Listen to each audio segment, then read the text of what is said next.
Makulit, pero may puso, handang makinig sa mga kwento mo. Alam mo, feeling ko kailangan mo na siyang iwan kasi it doesn't make sense.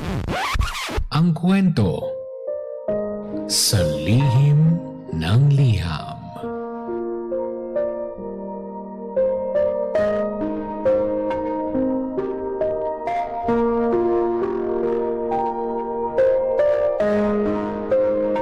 Mahal kong Lindsay. Magandang umaga po sa inyong lahat. Ako nga po pala si Gia.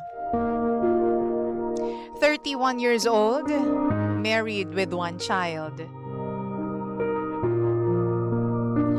DJ Lindsay, lately pakiramdam ko ubos na ako.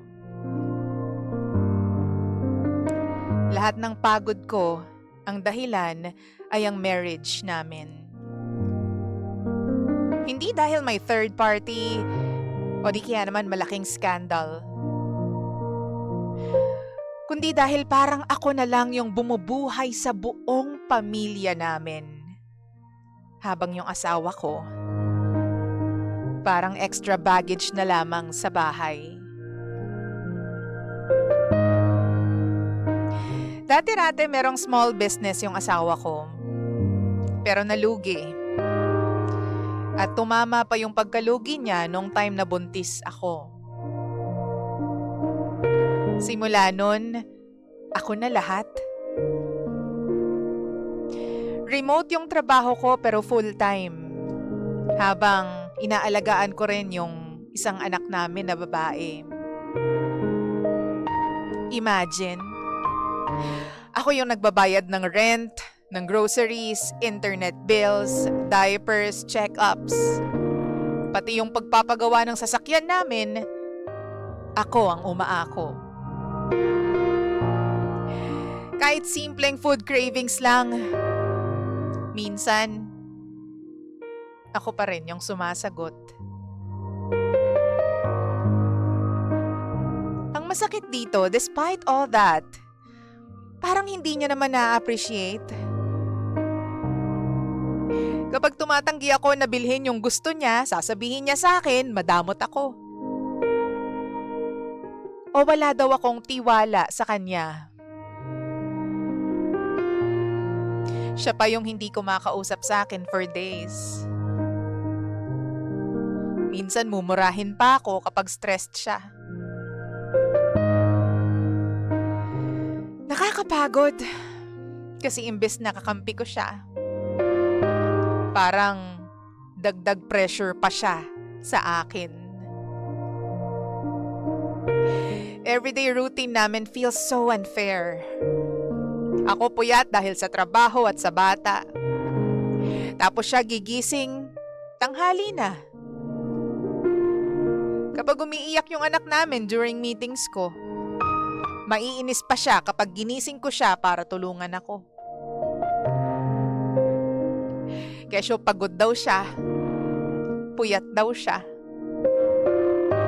Samantalang ako, halos wala ng tulog ng ilang buwan.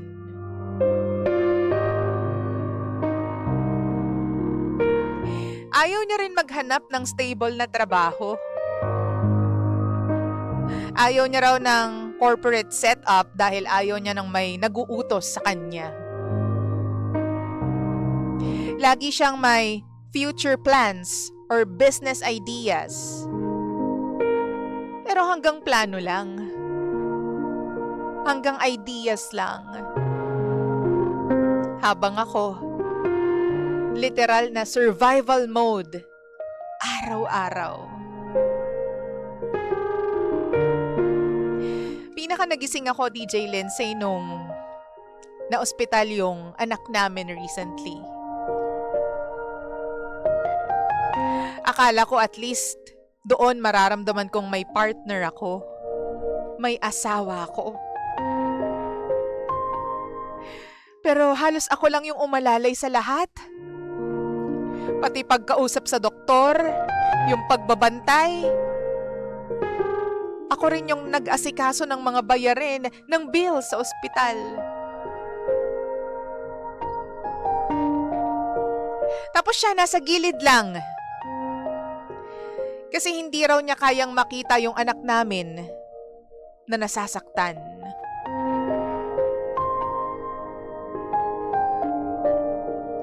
Habang nakaupo ako sa hospital chair, madaling araw yun,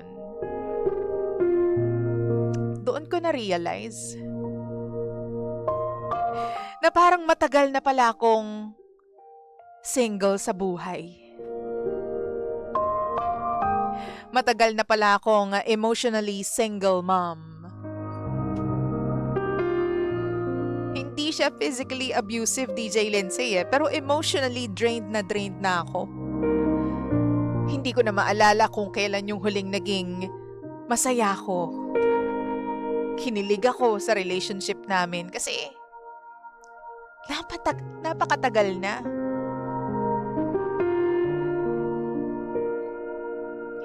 Now, I'm seriously thinking about leaving him.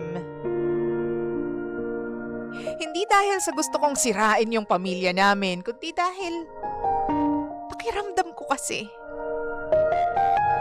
Ako naman ang unti-unting nasisira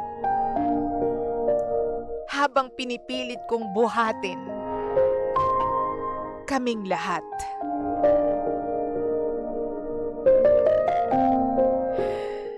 Ano po bang masasabi ninyo tungkol dito? Tulungan niyo po ako.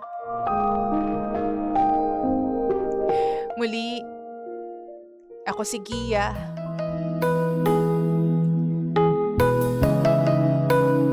At ito ang lihim ng aking liham.